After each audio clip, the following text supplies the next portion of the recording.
The story of modern finance does not begin on a battlefield. It begins in a ledger.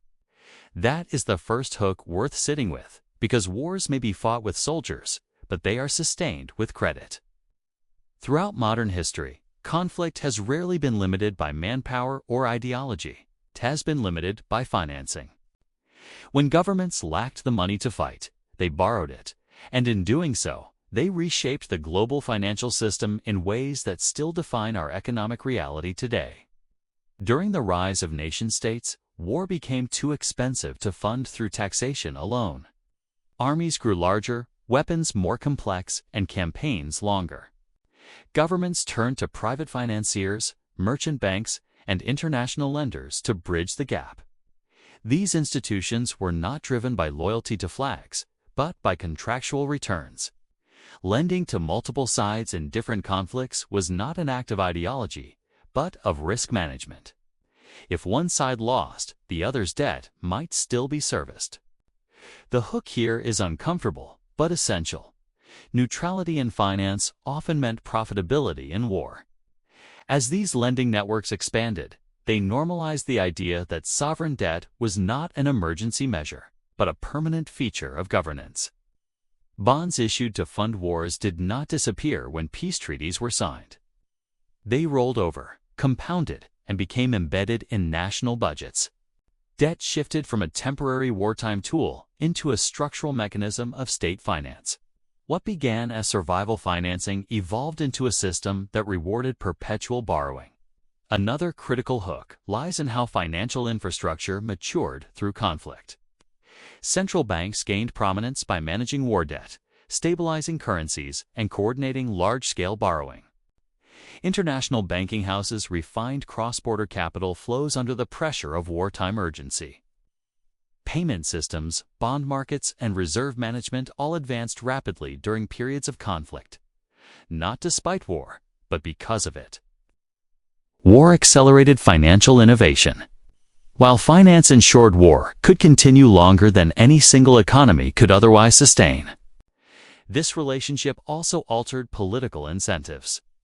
When wars could be financed externally, governments faced less immediate domestic resistance. The cost of conflict became deferred, abstracted into future obligations paid by later generations. Debt separated decision-makers from consequences, creating a moral hazard where the political cost of war appeared lower than its economic reality. Over time, this system reinforced itself.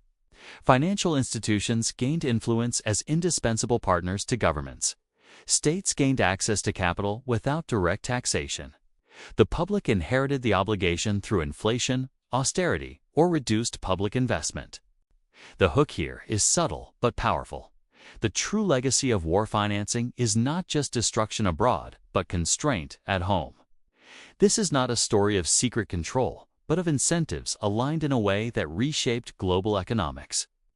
Banks did not create wars, but they made them financially feasible at scale. Governments did not surrender sovereignty, but they increasingly governed through debt.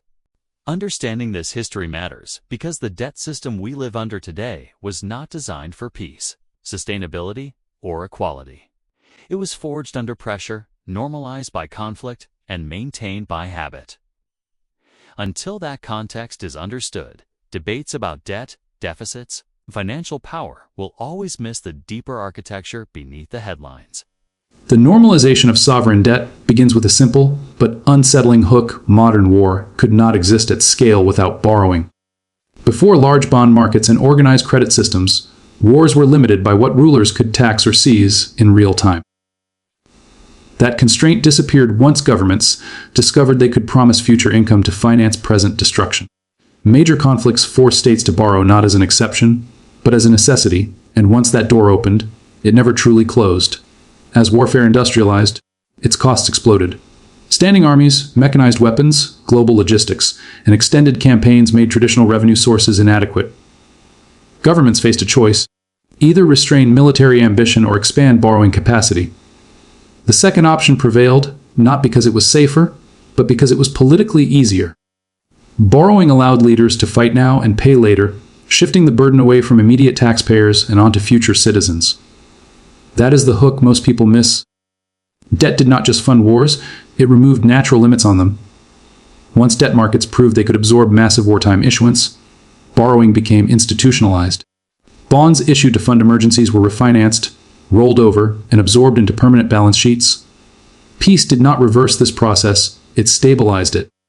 Governments learned that debt could finance not only war recovery, but infrastructure, social programs, and political promises. The war bond quietly transformed into the sovereign bond as a standard instrument of governance. Another powerful hook lies in how public perception was managed. War debt was framed as patriotic obligation, a shared national sacrifice. Citizens bought bonds not merely as investments, but as symbols of loyalty. This blurred the line between civic duty and financial exposure, making debt socially acceptable and politically untouchable. Once borrowing gained moral legitimacy, reversing it became nearly impossible. Over time, debt reshaped fiscal behavior. Rather than balancing budgets over economic cycles, governments planned around perpetual refinancing. Deficits became routine, justified by growth projections and future productivity that often failed to materialize. The discipline once imposed by limited resources was replaced by confidence in credit markets. Sovereign debt stopped being a warning sign and became a management strategy. The long-term consequence is structural dependence. States now operate under the assumption that debt markets will always exist, always lend, and always roll obligations forward. This dependence constrains policy, amplifies crisis, and transfers economic power toward creditors. What began as a wartime necessity evolved into a permanent economic architecture, one that quietly governs fiscal decisions long after the cannons fall silent. The uncomfortable hook at the center of international banking during wartime is this: capital does not wear a uniform. While nations mobilized populations around flags and ideologies, financial networks quietly mobilized around balance sheets. Cross-border bankers operated in a world where political alliances shifted faster than contracts, and survival depended on diversification, not loyalty. Lending across opposing sides of conflicts was not an act of conspiracy. It was a structural outcome of how risk is managed in finance. As wars expanded beyond borders, so did funding needs. Governments required massive sums up front, long before victory or defeat could be determined. International banking houses were uniquely positioned to supply this capital because they operated across currencies, jurisdictions, and political systems. By spreading exposure across multiple borrowers, financiers reduced the risk that a single military outcome would wipe out their assets. The hook is stark. From a financial perspective, balanced exposure to enemies could be safer than commitment to allies. This neutrality of capital reshaped warfare economics. When both sides could access credit, conflicts became less constrained by immediate resources and more dependent on future repayment capacity. Victory no longer depended solely on economic strength at the outset, but on the ability to convince lenders of long-term solvency. War thus became intertwined with credibility in financial markets, where reputation and perceived stability mattered as much as battlefield performance. Another hook lies in the illusion of separation between finance and politics. While bankers claimed neutrality, their capital influenced outcomes indirectly. Access to credit determined supply chains, weapon procurement, and logistical endurance. Financial decisions shaped the duration and intensity of conflicts without a single shot being fired. Yet accountability remained diffuse. Banks financed states, states fought wars, and responsibility dissolved in the gap between the two. These lending practices also normalized the idea that profit could be extracted regardless of human cost. Interest accrued whether cities stood or fell. Losses were socialized through taxation and inflation, while gains were privatized through coupons and fees.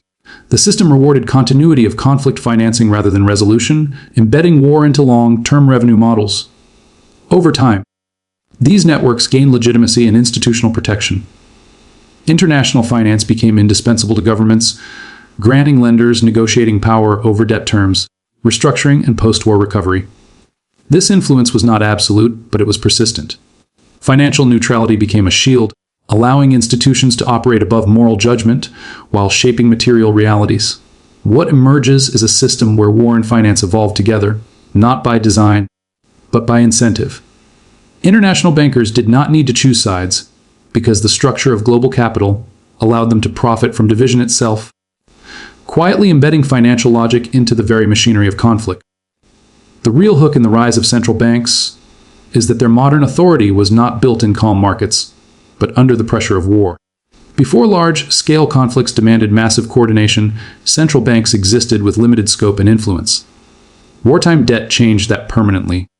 When governments faced the challenge of financing wars that exceeded any historical scale, they required an institution capable of organizing borrowing, stabilizing currencies, and reassuring creditors simultaneously. Central banks stepped into that role, and once they did, they never stepped back. War forced governments to issue debt faster, and in larger volumes than markets could naturally absorb. Central banks became the architects of this process.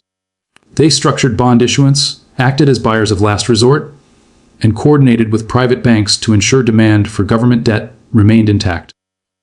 The hook here is critical. Central banks did not simply manage money, they made continuous war financing possible by preventing funding bottlenecks that would otherwise have constrained military action.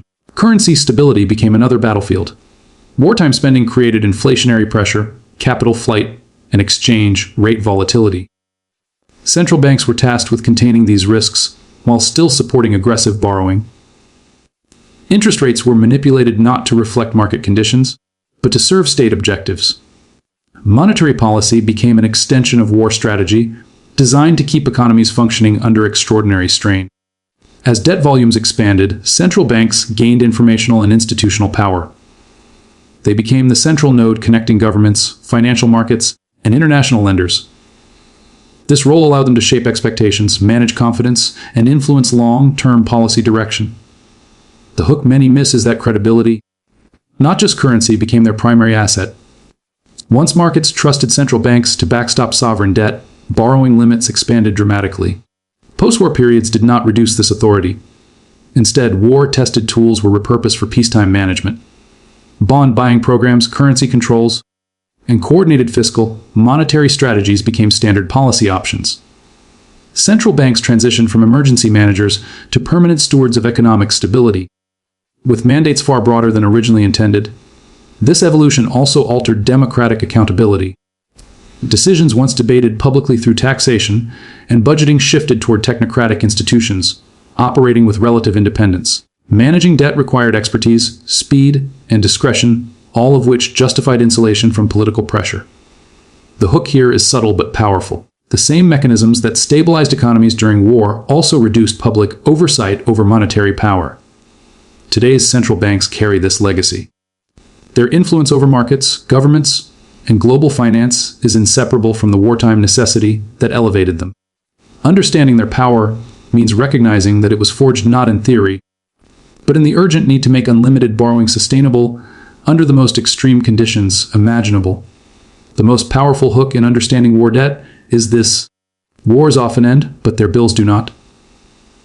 Financing conflict through borrowing allows governments to separate the act of decision from the burden of payment, creating a time gap that fundamentally changes political behavior.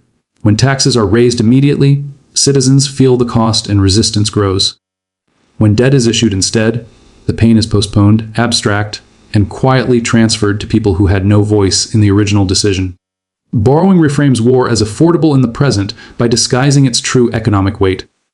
Bonds spread costs across decades through interest payments, refinancing, and inflation.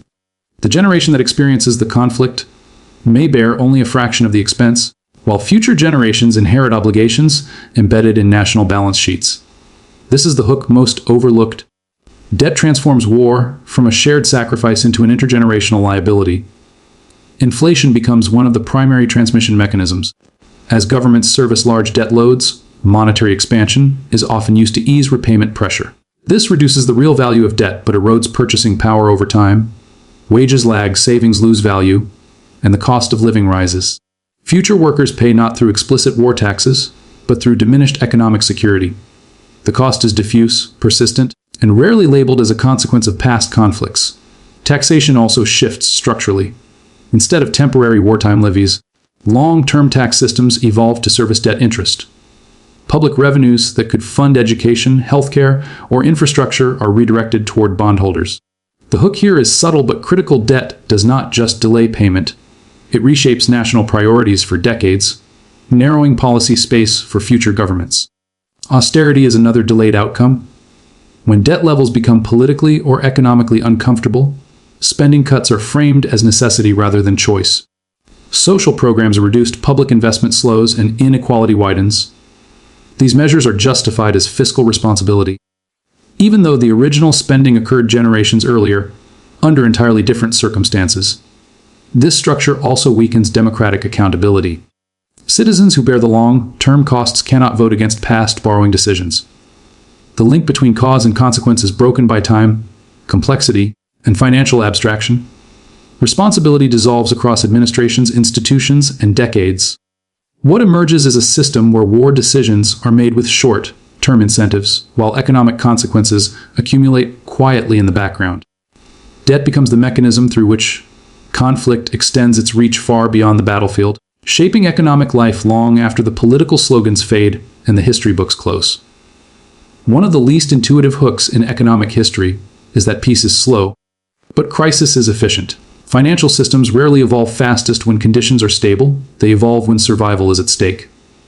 War compresses time, removes hesitation, and forces institutions to solve problems immediately. Under that pressure, systems that might have taken decades to develop in peacetime are built, tested, and normalized in a matter of years.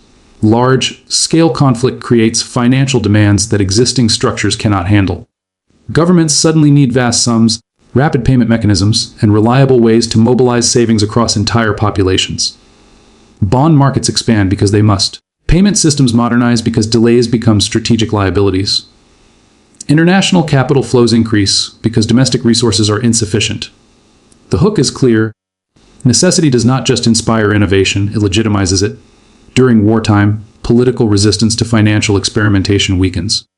Policies that would face opposition in normal times, capital controls, compulsory bond purchases, coordinated banking regulations, are justified as emergency measures. Once implemented, these tools prove effective enough that dismantling them after the crisis feels risky.